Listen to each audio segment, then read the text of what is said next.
24th chapter of the book of Mishlei. Al tikane ba'anshe ra'a v'al titav liotitam.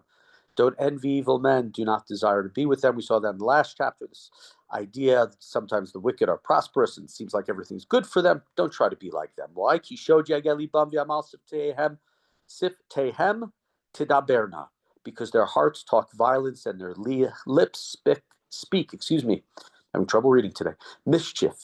Right, so things look good, but in the end, they are evil. And one of the ideas in this book is over time that the wicked will get what is coming to them. A house is built with wisdom and is established by understanding. And presumably, right, we're not just talking about literally a house that you need to have a good foundation, but the house being your life, the way you live, the house that you build for your family, the reputation that you build. So you need that chokhmah and that bina, those two things that we talked about very early in the book. In a sense, the end of the book has come back to ideas of right, we've seen a couple of times over the last number of chapters, bini, listen to me, the musar, and so here it would make sense that, again, we have these two things, this chokhmah, this wisdom, and this bina, which is sort of analysis. Continuing, pasuk dalu, v'dat chadarim yimla'u kol hon yakar v'naim. By knowledge are its rooms filled with all precious and beautiful things. Gever chacham ba'oz v'ish da'at me'ametz koach. A wise man is strength. A knowledgeable man exerts power. So here again, we have this, this again, the wise man, he can stay strong. He should be confident in himself. And the same thing, this knowledgeable man. So again, right, the chacham in here, we have the word da'at, not the word tfuna, not from bina, different ideas of different types of wisdom, intelligence, learning, analysis. Ki, we're in verse 6, ki v'tach bulot ta'aselecha milchama, utshua berov yo'etz. Because through strategies and plans you wage war, and victory comes with much planning. Again, one of the things we've seen many times in this book, that those who rush in, those who don't plan, those who don't consider their decisions will not be victorious and will have more trouble than those who are careful and deliberate. Wisdom is too lofty for a fool, and he does not open up his mouth in the gate. So here we see, right, again, we've had this so many times, the fool versus the wise person, and wisdom is not something the fool have. He who makes plans to do harm is called by other people a Baal Mizimot, one who wants to do zima, one who wants to have schemes and evil plots. Zimat ivelet chatat, v'toavat le'adam leitz. So, right, the schemes of the ivelet, the scoffer and the fool, are sins.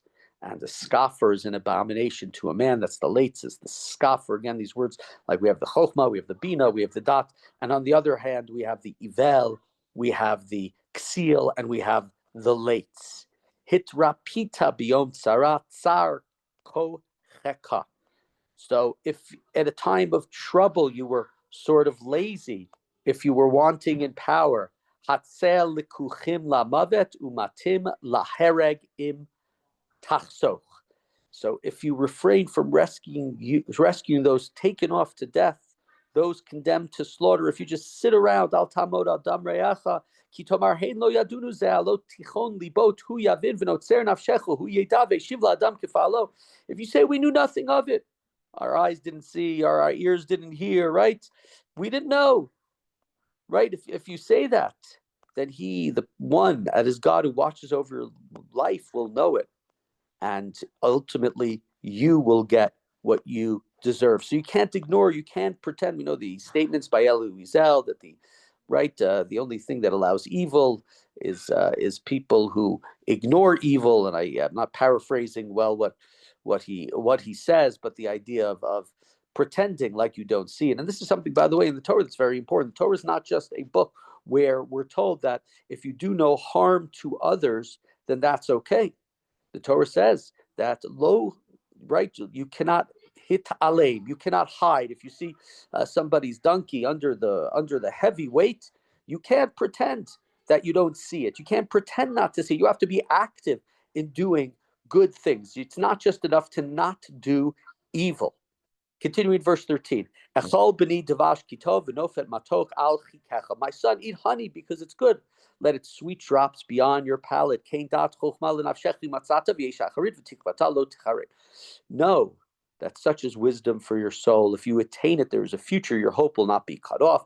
And obviously, the idea of honey here is not literally honey, but it's the idea of the wisdom, the idea of trying to get that wisdom. Same way you want the honey, you're gonna have to work with the bees to get the honey. Continuing pasuk 15. Al terov rashal lenavet tzadik al tishaded. So wicked man, do not lurk by the home of the righteous man. Do no violence to his dwelling. Stay away, wicked man. Why? Kisheva yipol tzadik vakam urishayim yikashlu v'ra. Because 7 times the righteous man falls, but he gets up, while the wicked are tripped by one misfortune. We think here in the second half of the verse, like I've said many times, I always think of Haman, who set up the gallows for Mordechai and then falls down. So here the tzaddik will arise. This verse of Sheva Yipol Tzaddik V'kam are some of the most important words in Hasidic literature. Describe a man, to describe a tzaddik, to describe the way a tzaddik, he falls down, and we all struggle in life, but ultimately, yes, even if we fall down, we move back up. We fall down, we move back up. 7 times we fall, but ultimately, v'kam, we will move up. And so it's a very important mystical, especially in Hasidic literature. Shmuel can explain to us more from the Noam Elimelech. He talks about that verse in particular.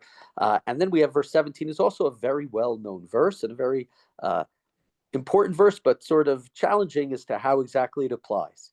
Binfol oivecha al tismach. Uvikashlo al yagel libecha. If your enemy falls, do not exult. If he trips, let your heart not rejoice. Right? And this verse is used in places, questions, and we talked about in the past with other verses. But what happens when Arafat was killed? What happened where Arafat died? What happens when Osama bin Laden was killed by the United States and it was announced? Are you allowed to exult? You're allowed to be dancing in the street like they did in Washington, D.C. And it's not such a simple thing to understand.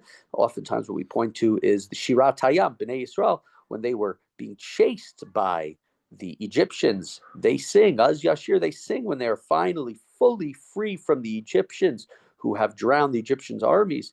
But the angels who are not there, are not directly, they are not allowed to sing according to the Midrash. As God said,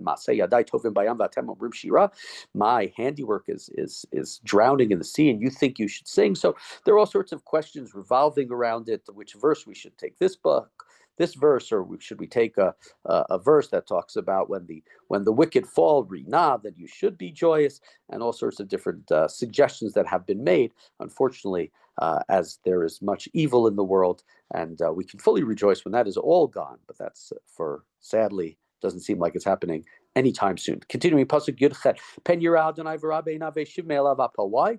Because lest God see it and be displeased and avert his wrath from him, right? He sees you rejoicing at the fall of your enemy, and maybe God says, oh, look at that guy. He's actually the bad one. So here, right, you can think of it from moral reason, and here the verse is saying less from the moral reason and more from why it's going to be reversed to you, because you're going to look like the bad guy. Don't be vexed by evildoers. Don't be incensed by the wicked. Try to ignore them. Because there's no future for the evil man. The lamp of the wicked goes out. It will not be around forever. They will go down to Sheol, to the netherworld. Yirat Adonai b'ni, v'melech im shonim al titarav. Fear God, my son, and the king, and do not mix with the dissenters. So is this Shlomo talking? What does he say? The king? Is he saying to his son?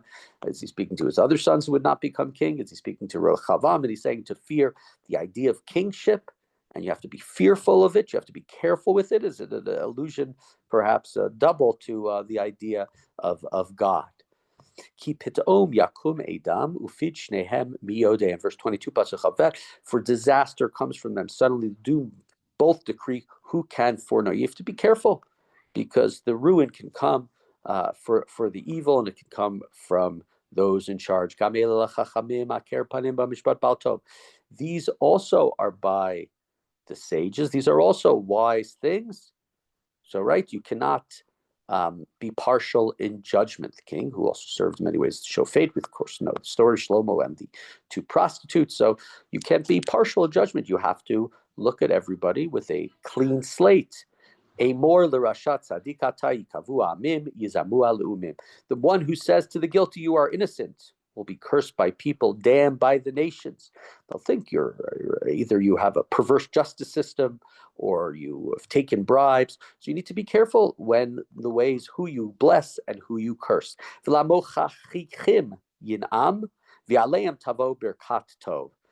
all will go well with them, with the person who judges fairly, right? Goodness will come to them. Goodness will come and light will shine on to that person. Continue pasuk Chavav, Sifatayim Yishak Meshiv Devarim Nichochim. So when you say something straightforward, it's like giving a kiss, right? Sometimes it can find it can be a little harsh to be so straightforward. They'll accuse you of being from New York or something like that you're a straight shooter, but it's better. It's better to give a straightforward reply than to hem and haw. Hachein b'chutz melachtecha v'atda basadeh lach achar uvanita veitecha. So those things that are bachutz, your external affairs, your external orders, put them in order, get them ready. And get ready what you have in the field, and then build yourself a home after you have a field ready. So there are those who look at this as being, the Midrash looks at this and says, what it refers to is, first you have to get you have to understand the Torah, hached bachutz. And then after you understand what is the Torah, then you understand what is the Sadeh, which is the Mishnah. And then you can build, the Gemara and all this. And others say, when back in the Chumash, we have the Mashuach Milchama, the Jews who got away from war, right?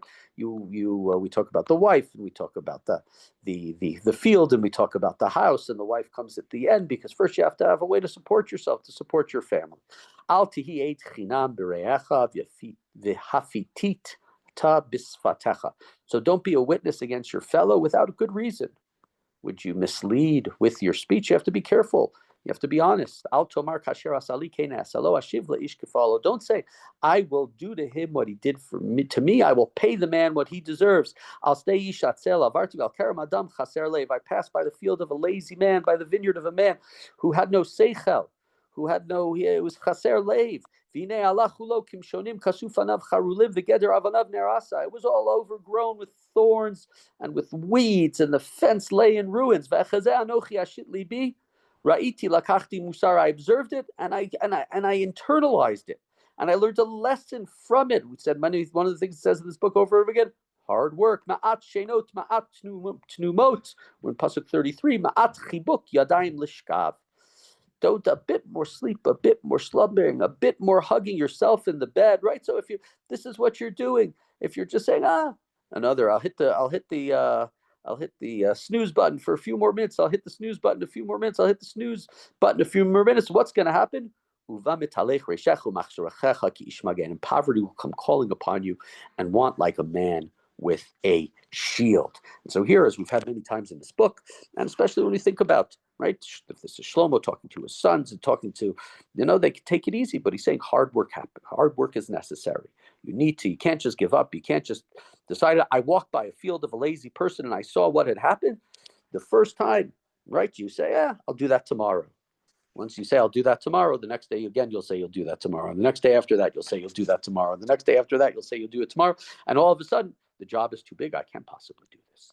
And so Shlomo here advice perhaps to his son who's going to be king, but certainly to all of us about the importance of work and the importance of getting things done and taking lessons from life for what you see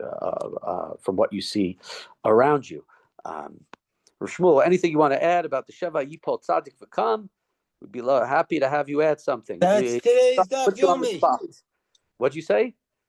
I said it's in today's Daf Yomi. Really? Yeah. Amazing. I thought you'd give me some Noam Elimelech, but today's Daf. The Daf Yomi says that the Tzaddik gets up after he falls 7 times. Okay. But the Rasha falls once. It's Sanhedrin Daf Zayin. Okay, coming off of our verse exactly. Amazing. Look at that. We are all connected today. Amazing. Have a great day, everybody. I'll see you tomorrow. Thank Thank you. you. Yeah. Okay, see you later. Thank you.